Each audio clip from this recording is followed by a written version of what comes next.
Les notaires du Nord-Pas-de-Calais vous présentent Conseil de notaire. Bonjour, bienvenue, ravi de vous retrouver pour Conseil de notaire. Aujourd'hui, vous allez tout savoir sur le pacte civil de solidarité, plus communément appelé le PACS, avec vous, donc Maître Ibon, merci d'être là. Pour commencer, tout simplement, dites-moi qui peut conclure un PACS? Alors, toute personne majeure peut conclure un pacte civil de solidarité avec une autre personne majeure, qu'elle soit du même sexe ou non. Par contre, une personne voulant s'engager dans un PACS ne peut pas déjà être mariée ou pacsée, bien entendu. Il faut être totalement libre, on l'a bien compris, mais quelles sont les conséquences, Servane, sur la vie commune?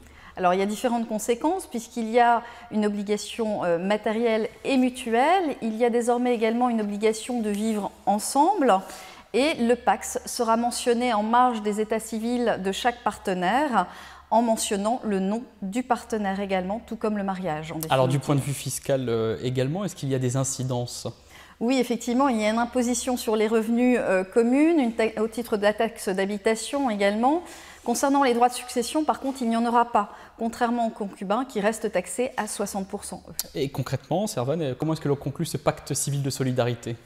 Mais effectivement, la convention de PACS est délicate à rédiger.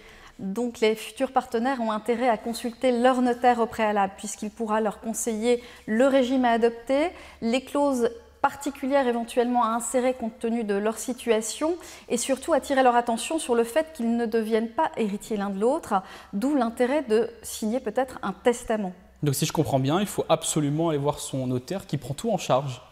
Depuis 2011, effectivement, le notaire prend tout en charge. Il peut rédiger la convention de PACS et lorsqu'il rédige cette convention, eh bien, il est chargé des publicités en marge des états civils. Il enregistre la convention, donc il peut s'occuper également d'aménagements futurs par rapport à cette convention et il s'occuperait à ce moment-là de la dissolution, le cas échéant. Voilà, on a l'esprit serein évidemment pour conclure un pacte civil de solidarité. Merci Maître Ibon d'avoir été avec nous. On se retrouve très prochainement pour Conseil de notaire. C'était Conseil de notaire avec les notaires du Nord-Pas-de-Calais.